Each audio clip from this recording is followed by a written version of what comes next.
So let's get started. All right. Webinar basics, always. We're going to cover USign, GIFsign, MOXign, and LOGOZIGN, and never in any particular order, and not always all of those on the same week. And we talked about LOGOZIGN a little bit last week, and we're going to talk about it a little bit more this week. And then hopefully we'll do GIFsign in just a little bit. Okay. I got some things that are going to happen in MOXign, and I'm saving that to share those then. But I have some cool stuff about USign that I want to talk about today. But remember this: I can't answer support questions, and I don't have anyone from support on. So if you have support questions, please feel free to contact support and reach them there. I can't answer those types of questions ever on the webinar. Okay, your questions are always important, but they have to relate to today's topic. And it takes a little bit of preparation to do a webinar like this.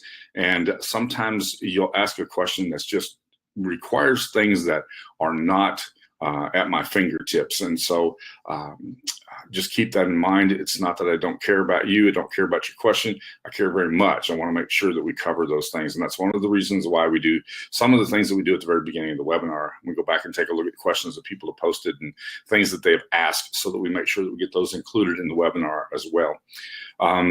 The next thing is just be kind to each other and to me. I would appreciate that. Okay. And y'all are great. Don't misunderstand what I'm saying. Good morning, Gene. And then I don't answer questions about partners offers. You will frequently get emails about other offers. And so just keep that in mind that those offers are with the partner. They're not with me, and not something that I can answer inside of the webinar. All right. And then there is a link that is the Friday webinar. And obviously I'm going to need somebody to post that link or share that in the group. And I would appreciate it if you do that. And you're wonderful. I have 2 or 3 of you that always post that link. So thank you for doing that for me in advance, and we'll get that taken care of. All right. There we go. Thanks, Pete.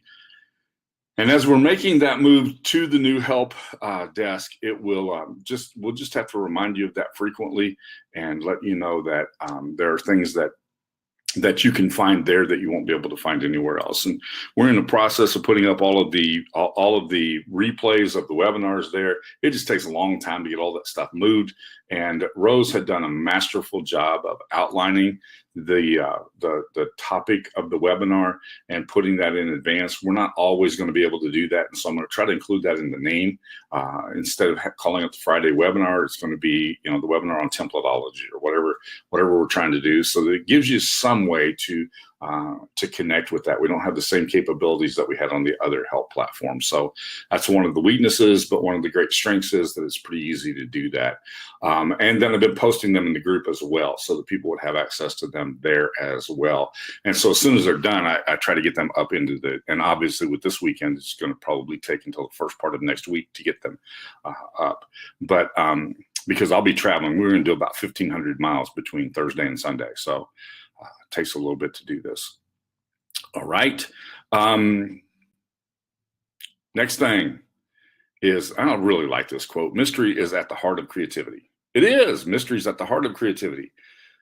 Well, that and surprise. I kind of like that. Those surprises are important and they're valuable. But the mystery, knowing it all, that's kind of the whole purpose.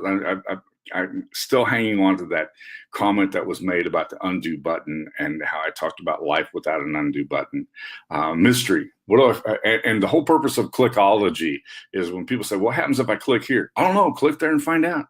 It's a mystery. Let's see if we can discover what it is. And so let's make being creative fun and not make it so much work.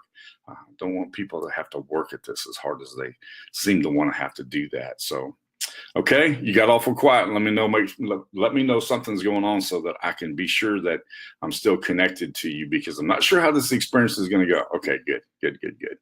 All right. The next thing is, and Daniel had posted this, and he's done a really good job of posting these things about what he's doing. And so I think it's pretty cool. And then John made this comment, and this was really interesting. And I grabbed something from John's comment. He drew a box around this, and he said, keep everything inside that box and provide balance to it. And what had happened was, and you can see it, it's really obvious. The 2 logos animated for only were all centered. The problem with centering those, they centered inside of the box that they were there. The problem with centering those was that they look kind of out of balance and they look like they're sliding off to the left-hand edge. And so John drew a box around that. And I thought, hey, we haven't talked about drawing a box around anything. We have talked about using a circle, and I used the smiley face to do my curved text around. But let's learn something here from John's little tip that he'd given to Daniel about putting a box on there. And you can do that. You can throw that on the top at the end, and it'll be interesting what you discover. I figured out there's some things I would change immediately, and I mean immediately on this. Hey, Tyler, good to see you, man.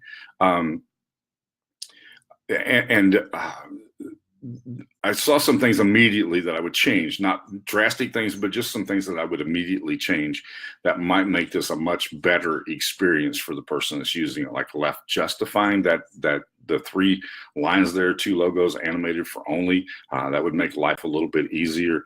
And just a couple of other things, the credit card thing down in the bottom. First question is the credit card thing really necessary on that logo, if that's what it's going to be used for? There's some things that you have to go through that you kind of, some mental gymnastics that you want to do. I'm not even sure that I would put the $80 USD. I'm not even sure I'd put that there. The USD could be eliminated with a $sign. Just some things that you could think through that would make that happen. And so that's part of what the learning process is. Okay, and then. But more importantly than anything is I just thought that the box was really kind of cool. Okay, and I use a circle all the time. I'm always giving you a circle or an ellipsis or something and saying shape your words around this. This is pretty cool for shaping your visual around it. All right. The next one is that we spent a lot of time talking about this last week, and I took some time to post the webinar last week, even though I had it edited, and I edited it quickly after last week's webinar.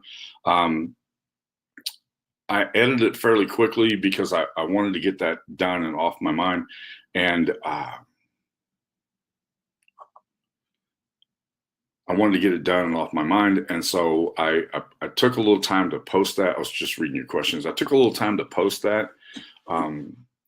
And I did that on purpose. I wanted to make sure that I had an opportunity for Juliet to watch the webinar before we posted it publicly, because we did talk about her visuals, and I wanted to make sure that she was good with what we were doing, because it was kind of an important topic to me. Okay.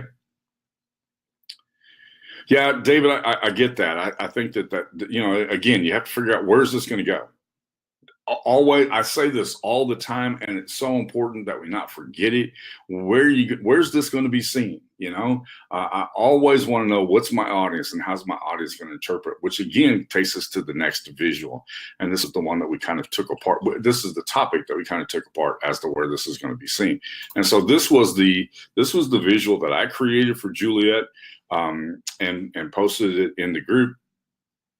And that I took and posted in the group. There's a couple of things here that are important, and we talked about them just a little bit. Juliet and I talked about it a little bit, and make sure it is Juliet, right? I don't want to. I'm pretty sure that it is. Okay, but the colors are compatible with the theme. The gold writing on the army green or the military green is important, and being able to put that yellow on the black background made a lot of sense. And then we reduced the amount of volume that was there. And then it's a little subtle and it's a little hard to tell, but the flag image is bordered by a tiny house. That's actually the outline of a tiny house. And I cut that out, made a silhouette out of it, and dropped that over the top of that flag. Put that image in there. Yeah, see that Susie, that's a really, really good question. That's actually an 8.5 by 11 flyer, and the purpose is to just get them to go to text Fort Hope to. If you start putting all that other stuff on there, how many credit cards are taken and all of that, that's not the point. If you can get them to text Fort Hope to that number, then that number gets to do the heavy lifting. Then that number gets to see. Okay, I think Fort Hope is centered. It's centered according to the outline, Ray.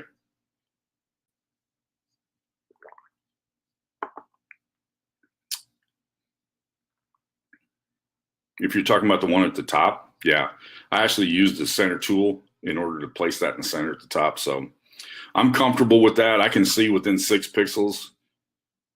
Center it vertically? Nah, not going to center it vertically.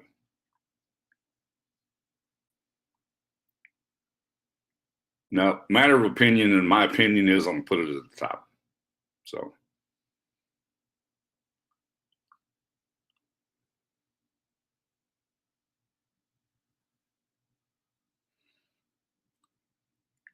It's a tiny home village for homeless veterans. Okay. And you can help solve the problem. If you want to know how, text Fort Hope, 501-555.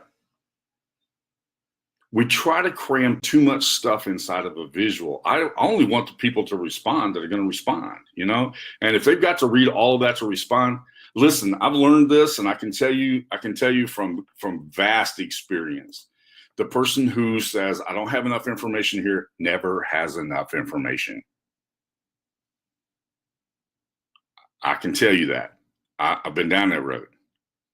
Person who always has another question, and I would have done this if I blah, blah, blah. Yeah. Yes, this is a handout. Yes. And again, you know, I posted this in the group. How many of you posted in the group? That's what we talked about last week, is help her out here. Give her some help and do that.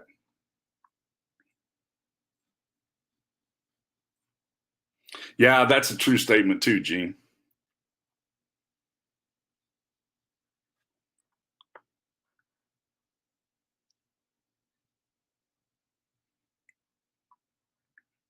And again, you always have to know what the context is. If this is going to be given out at an event, then the giving it out at an event makes a lot of sense.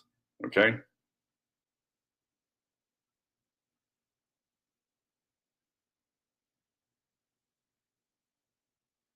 Actually, think about this, Thomas. This is on an 8.5 by 11 piece of paper. Those are 18-point fonts at the bottom. They're 18-point fonts. So the ones that you're looking at there are 18-point or above. I think the one at the top, Tiny Village Homes, is 24-point font. So yeah.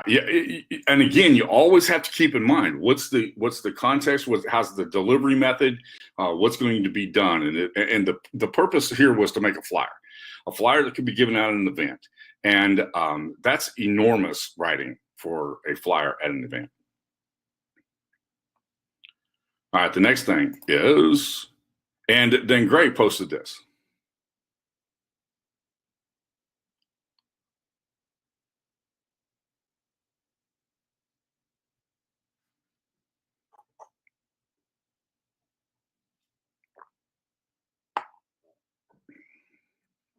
And y'all have got, everybody's got ideas about where to put stuff.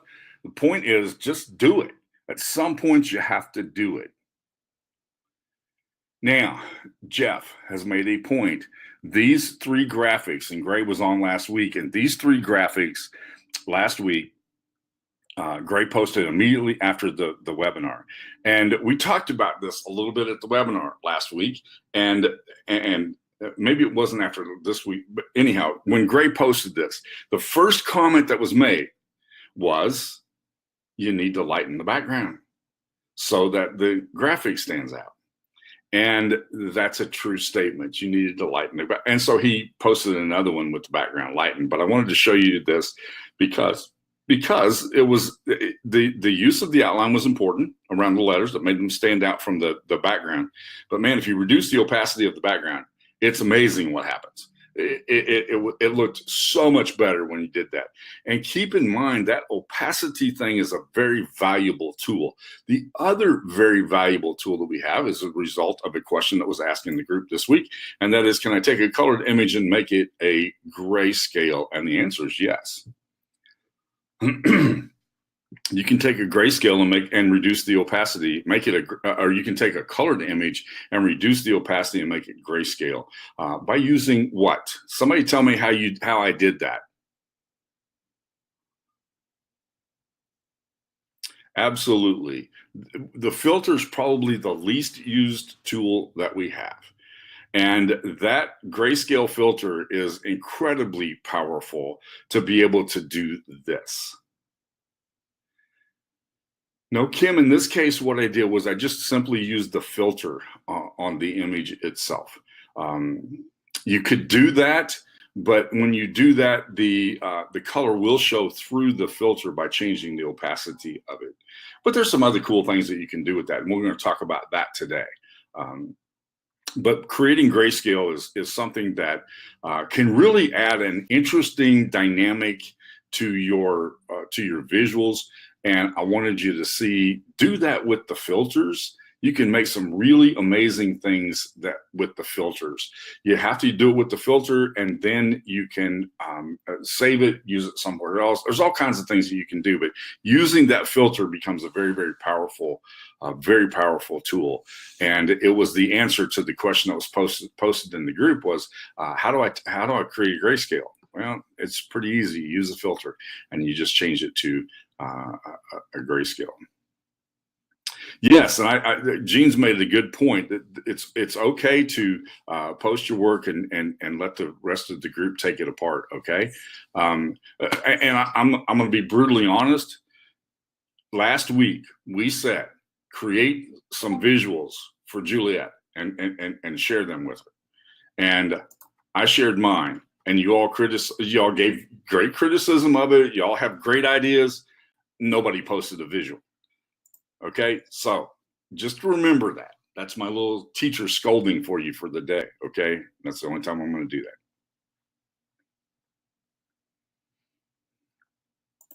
The next thing, and I think this was Stephen's visual here, and I really liked this. This works on so many levels, and I want to talk about why it works at those levels for just a moment.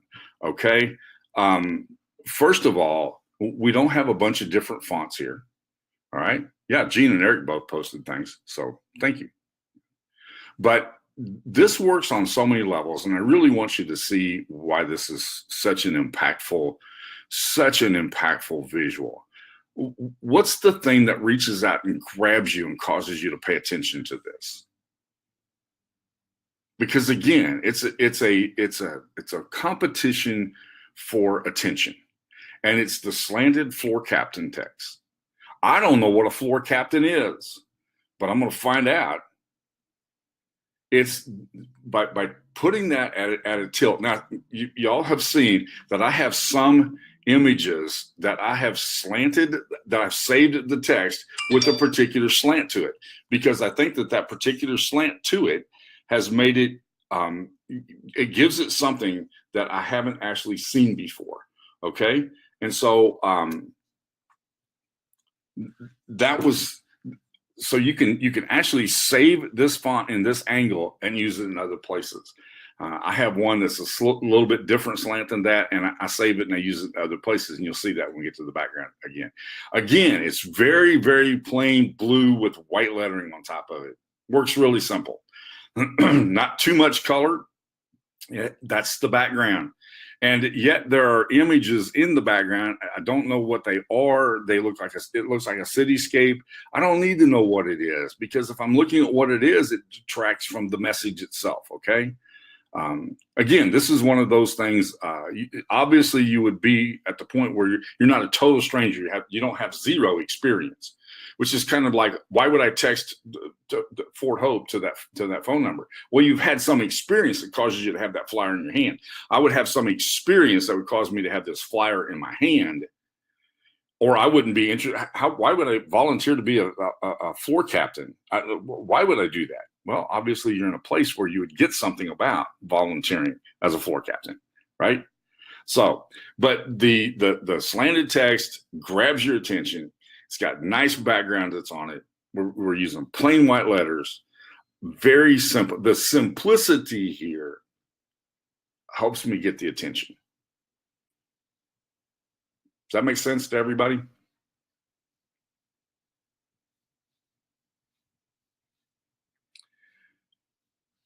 The other thing that I really like about this is because this is going to be printed.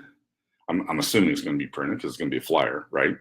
I'm assuming that it's going to be printed. Do you notice that this is got a really thin white border around the outside of it, and I kept that border. That is not a border that was from the image when I brought it in here. That was the border that was applied when Stephen created the image. And I really like that fact that that borders that in. Now, the white doesn't have to remain in order for it to work, because if you print it on a white sheet of paper, then you'll automatically have that. And keep in mind what you're going to print with as well, okay? Because what you print with becomes incredibly important also. So this is just a brilliant design intended to capture attention. And again, it has to be, and you've got to keep this in mind. If you're just looking at this, and I've had two people ask, well, what's a floor captain? I have no idea. I don't know, but apparently this is going to be in a place where somebody's going to know what a floor captain is. Okay. And then if you want to volunteer as a floor captain, here's how you find out. Pretty cool. All right. You can't expect the visual to do everything, to take somebody from knowing absolutely nothing, from doing absolutely nothing, from knowing absolutely nothing, to taking total action and 100% buy-in in a single visual. If you try to do that, you're making it do something that it can't. Thank you for the definition, Stephen.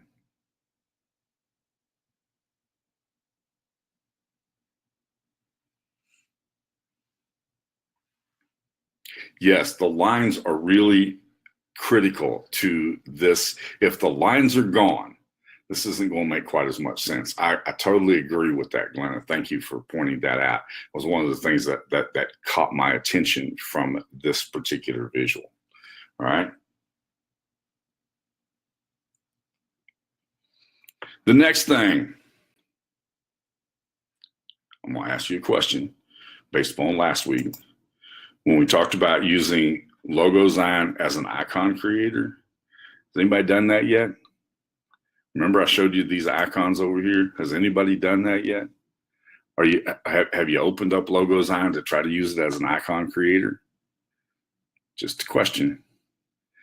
Again, when you put something to work, Brad, I know you do. Brad uses icon creator for the image LOGOZIGN for everything. He makes all kinds of images with it. But keep this in mind that if you listen through the webinar and you'll say, well, I'll go back and get the replay of that later and I'll remember to do that. No, put it to work immediately. Then you'll remember. Always take immediate action. It doesn't have to be massive action, just immediate action. And it'll make a big difference in what you're able to do. When you take some little action, like I put these 3 on my website. When you take that action, then every time I see those on the website, then I'm going to remember I can do that. But if I wait, then I'm just not going to be at a point where I can do that. Does that make sense to everybody? Take action immediately. The quicker you take the action, then the more firmly it gets planted in your head. You see it happen on the webinar, and then you say, okay, let me take 5 minutes and do that. And it really takes about 5 minutes to do that, okay? It doesn't take forever. I see people who say, I spent 8 hours working on this design. My question is, why? Why? You should have spent 7 hours working on the thinking about the design and an hour creating it. think about it first. All right. Now, back to templatology.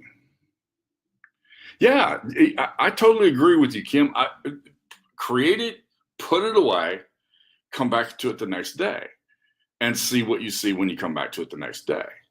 Because again, you've forgotten some things since yesterday, and those things that you forgot, then what does the image do for you? Okay, I agree.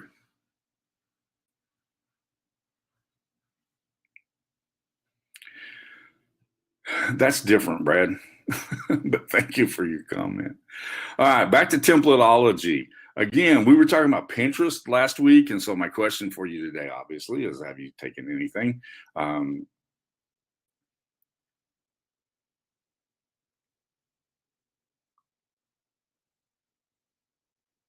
reading Xavier's question. Hang on.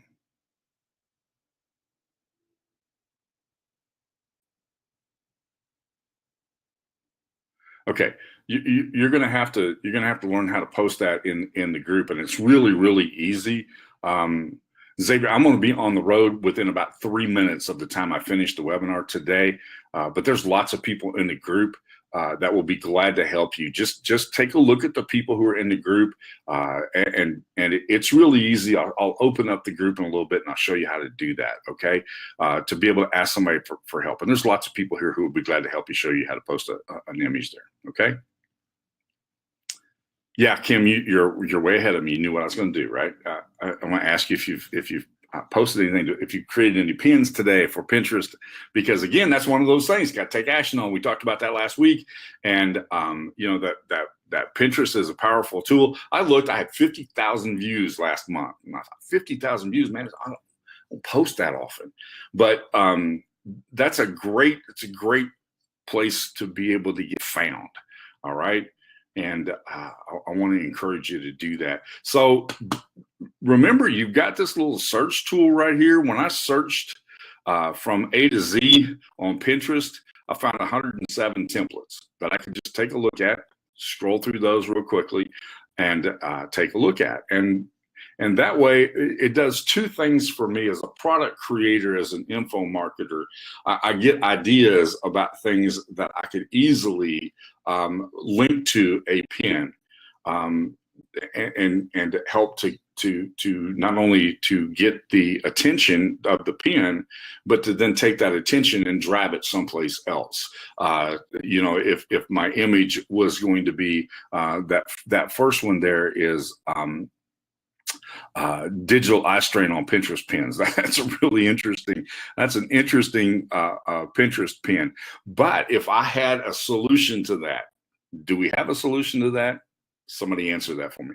If I had a solution to that, could I post that and say, you know, are your pins suffering from digital eye strain? And if so, here's a solution to that. Nobody's answered the question yet if we have a solution to that problem.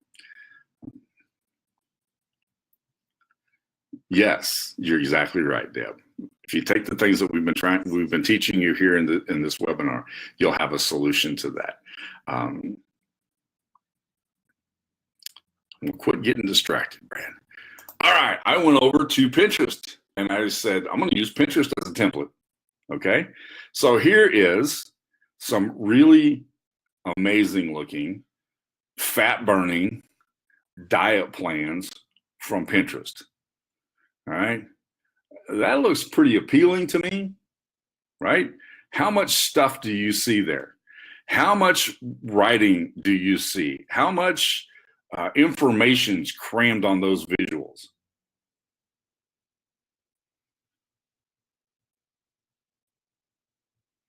That's my point. There's hardly anything on it. I find it really interesting that the image are to catch your attention. I looked up fat burning pins. All right. I find some really good looking food.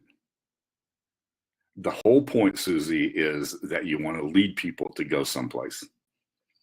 Your images will lead people to go someplace. It'll lead them to take an action. And that's all I needed to do.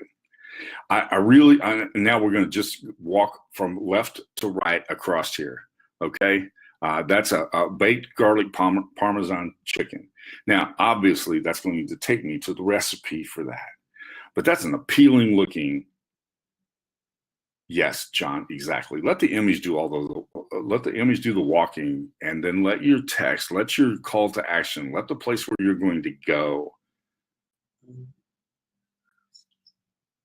All right. The next one says broccoli, chicken, and cheese with wild rice casserole. I'm already hooked. Yeah, that sounds really good to me. The next one, honey garlic shrimp. Now look at, but can you see why these are you see why these are the top pins? They don't have a bunch of stuff on it. It's explaining what you're looking at. And the text that's there works.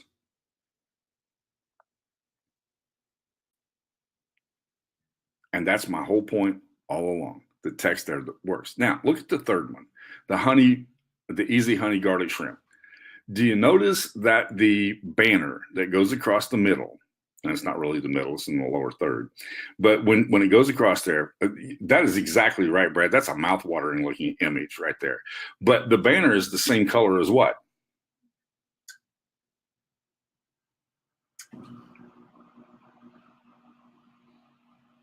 It's the same color as the food.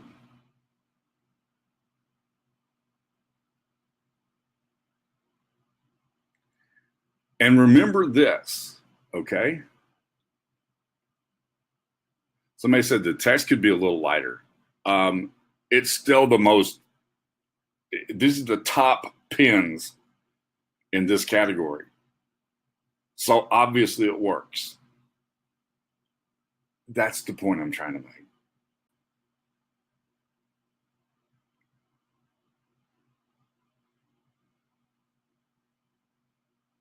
Exactly. The next one over. This is there's two here. I would keep the banner just exactly like that's a really attractive look. It really is. I like that pin just exactly the way it is. I would have done the same thing. I would have made that banner exactly the same color as the shrimp. I would have.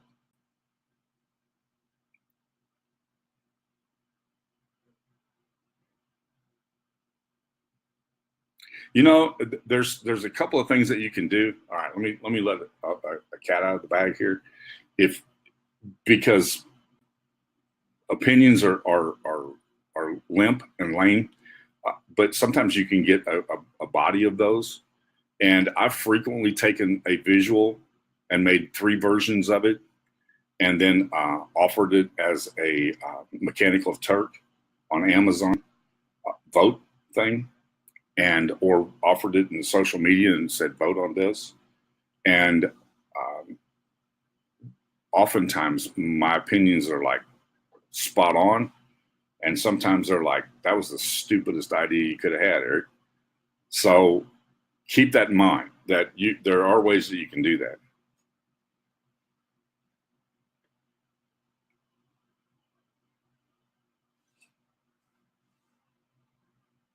Look at the next one over, the 50 low-calorie dinner recipes.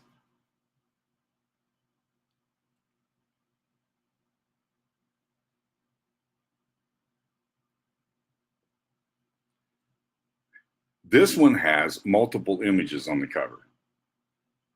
Why does it have multiple images on the cover?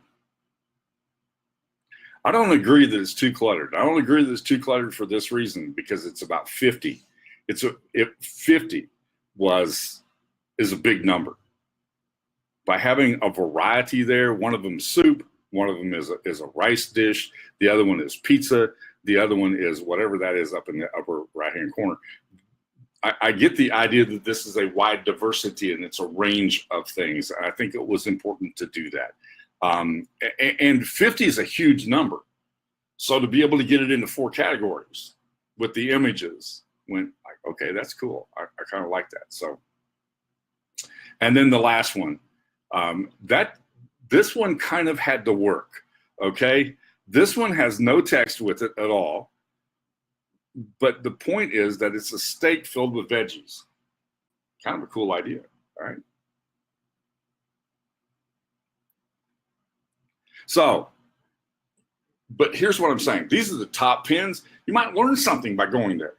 When we have the templates, you might learn something from going there, okay? That's the point. So I think that you've got to take into consideration, where's it going to go? What's it going to do? What's the person who's going to get its background when it stops their attention, when it captures their attention?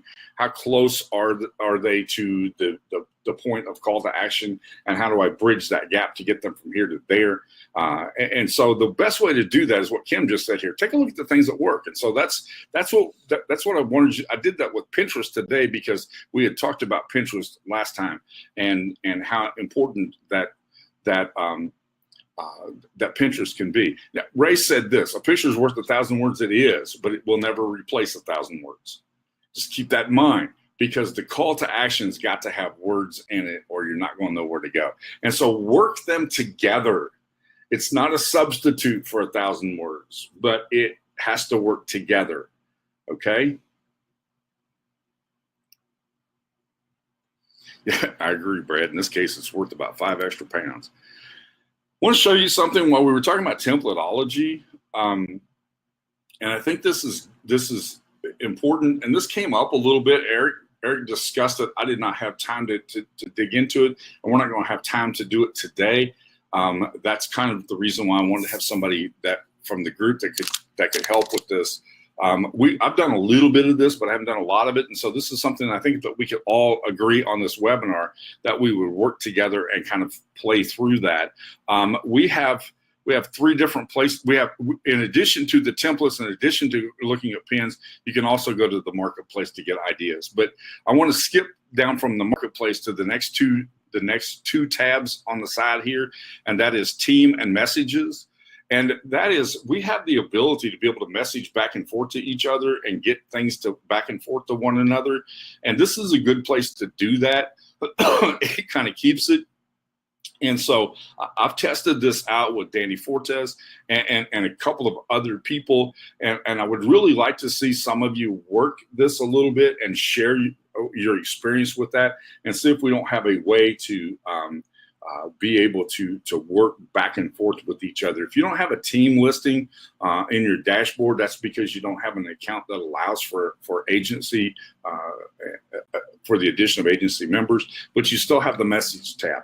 And being able to use the message tab might be very beneficial. Let's see if we can use that. And I'm going to encourage you to do that over the course of this week, because some people want to share some ideas with Juliet. So this might be a good way to do that.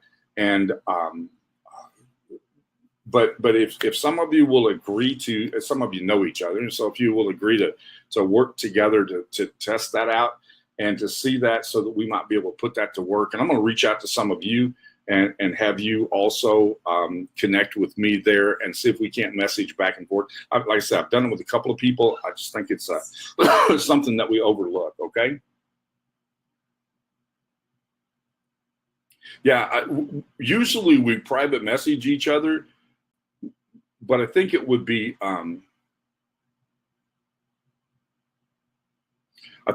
good if we could, I think it would be good if we could learn how to do this. This might be beneficial, and we might be able to share more things here than we'd be able to share inside of that private message loop.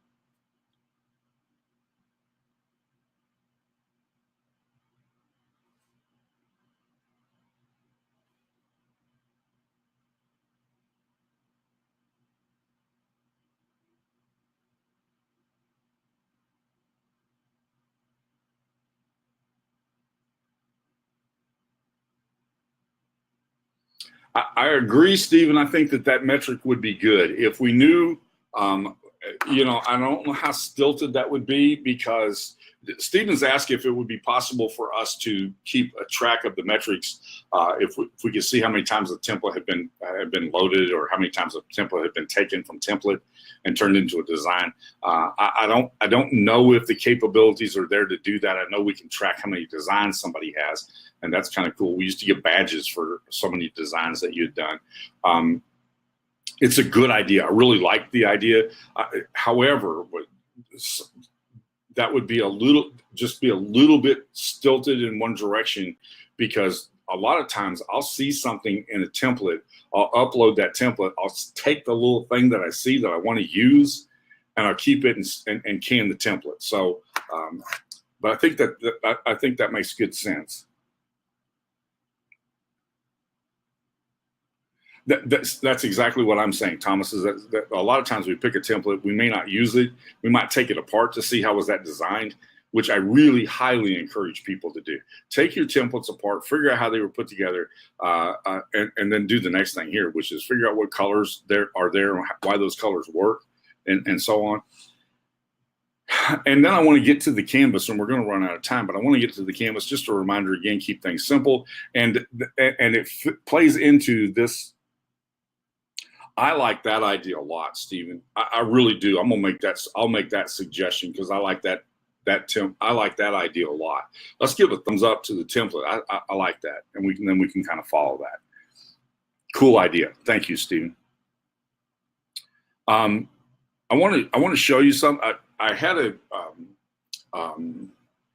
client that had a business card designed, and he didn't like it. He sent it to me.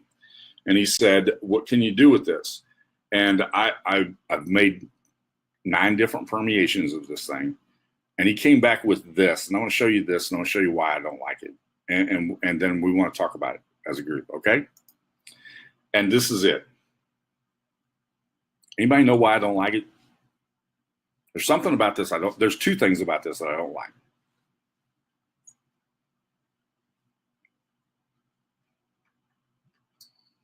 Actually, there's 3 fonts.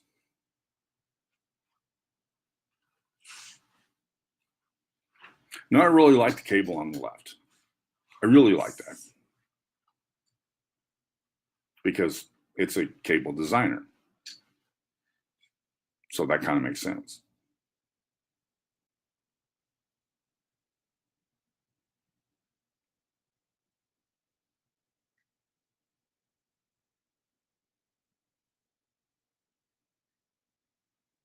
The bottom left font.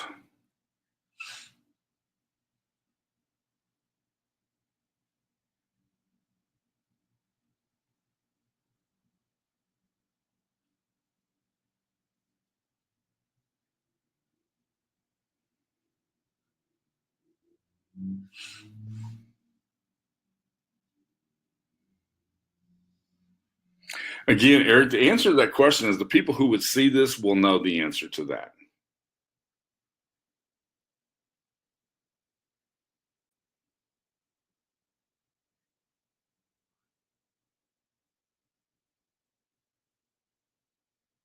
Really interesting, your ideas. We'll open up the canvas and we'll see where we go with it, okay? Y'all ready to do that? Let's do this real quickly, because we're running out of time.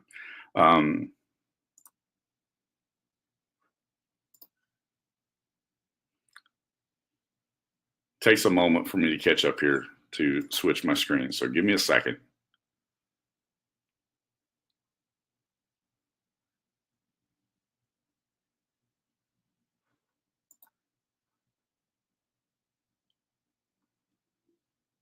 All right, now I can switch my screen.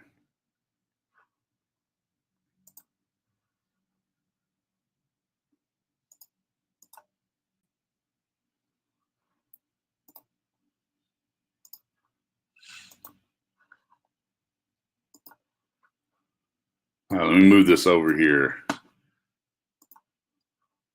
And I'm going to open up one more window.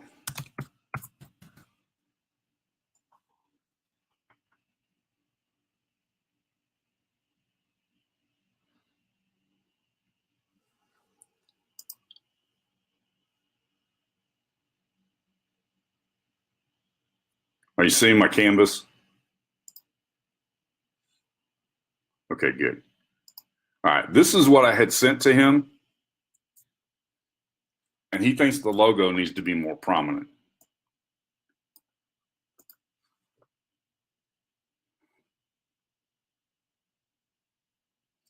He thinks the logo needs to be more prominent.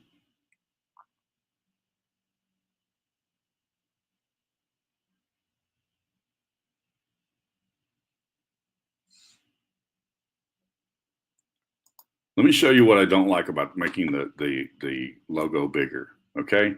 This logo is about 1/3 the size of the, or 2/3 the size of the available space with a little air on either side of it. He likes it a lot bigger, and I mean a lot bigger, like that, which quite honestly, again, this is how we're playing with this design, which quite honestly, I think makes it too big.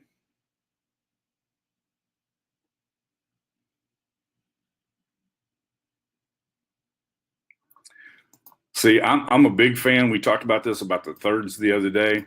I'm a big fan of making nothing bigger than 2/3 of the available space. So there's 2/3 of the available space. All right. I have to cover that up. There's 2/3 of the available space, and we've taken the rest of that and split it on either side of that. And I think it looks much more comfortable that way.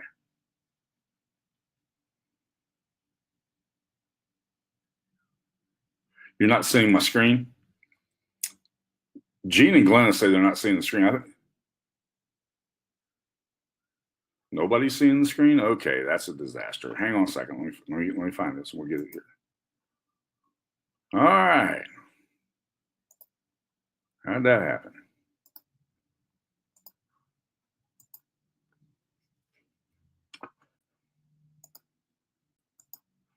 One of the issues with doing this live in a hotel room.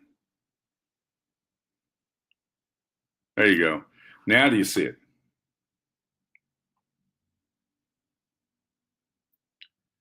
All right, now let's talk about this for a minute.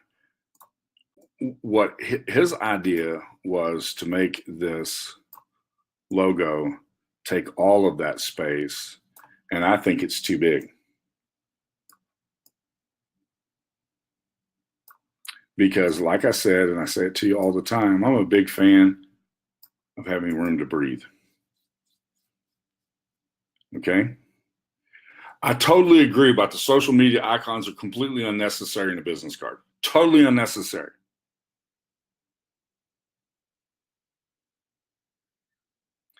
And I totally agree. Let's see who said that. Xavier said, because this gives balance to the design.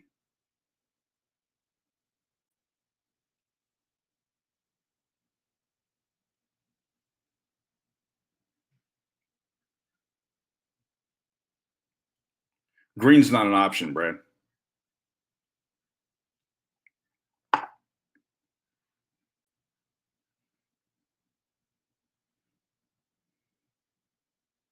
So my biggest question to you here, the other problem with having being in a hotel.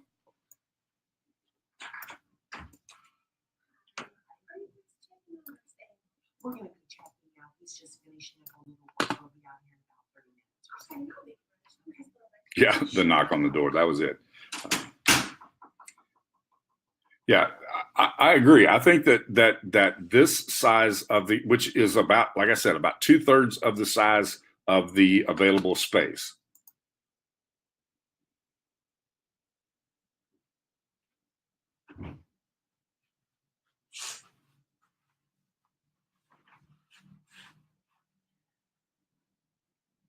Let me see if I can see Xavier's comment here. He wants us to take a look at the image there.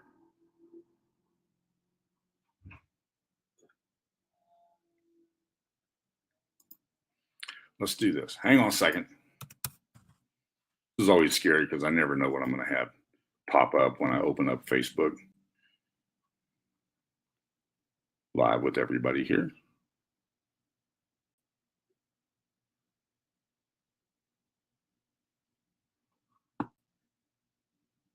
Very good.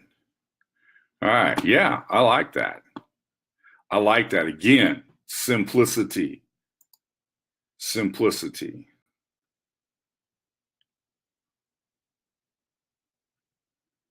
I really do like that. Very good. Simplicity. Very good. All right. So I need you all to help me. I like balancing this out in the middle of the design better than the design that he had cut up and shared. He just had the little thin bar here with his name in it, and then took the social media icons to give balance to the other side. Social media icons on a business card is totally unnecessary. And I thought about that too. I about reducing the size of the blue that's here, like this. I'll have to make that smaller too, but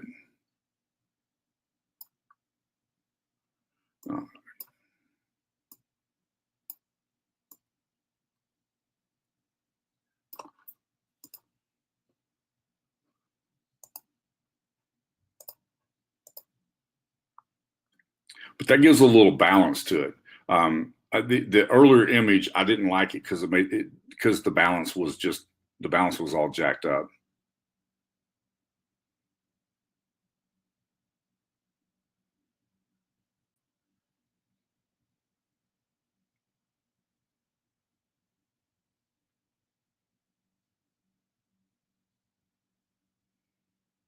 All right, let's go back over and take a look at the other thing. I just wanted to kind of get your input on that and take a look at this. This is the image. This is the original. That's the grayscale. How cool is that?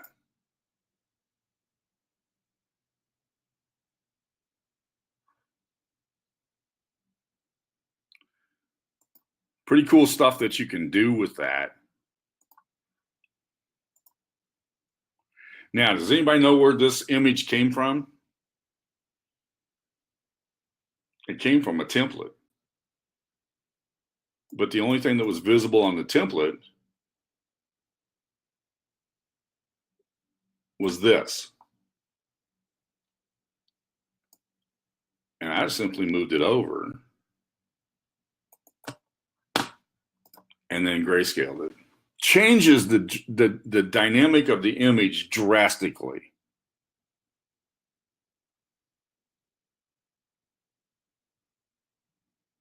Totally different image. And I really like it. I think it's I think it does what you want to do. And you can play with this. There's some pretty cool things that you can do. I can take this color right here, turn that down like that, and I've drastically changed that from its original. But learn to use this. I've done this retro a lot. I like that retro color.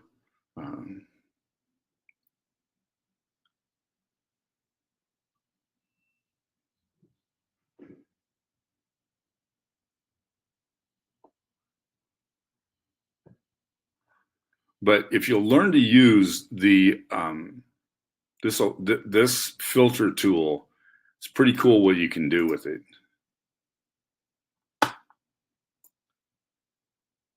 That's a beautiful image right there. I like that much better than I did the original.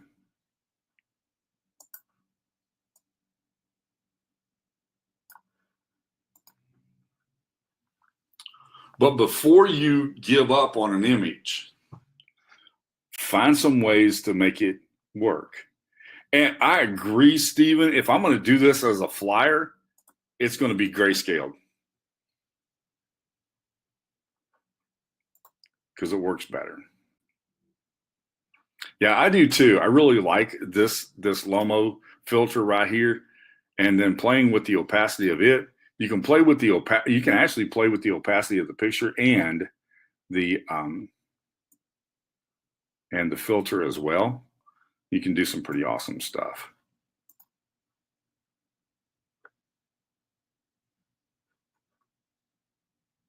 I almost always use some level of opacity with everything that I do.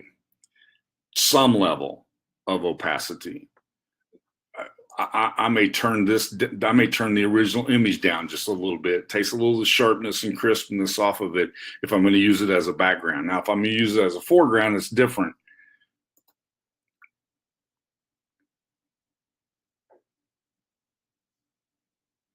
Deb, you'll get over that. You will. I agree, Stephen. It's always good to run the opacity up and down every time to see if a magic pops out. And here's how you get over it. Deb said, there's too much fun, I'll get distracted. Here's how you get over it. You make a decision, you move on. One of the great things about leadership is they make instant decisions and they move on.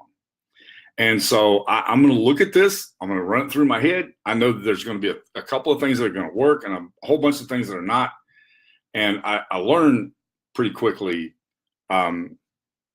I learn pretty quickly which things I'm going to go to, and I go to them pretty quickly so that I don't spend a lot of time. Oh, I wonder what that would look like if. I just don't do that. I actually created a GIF one time. It's in the group. I created a GIF with all of the different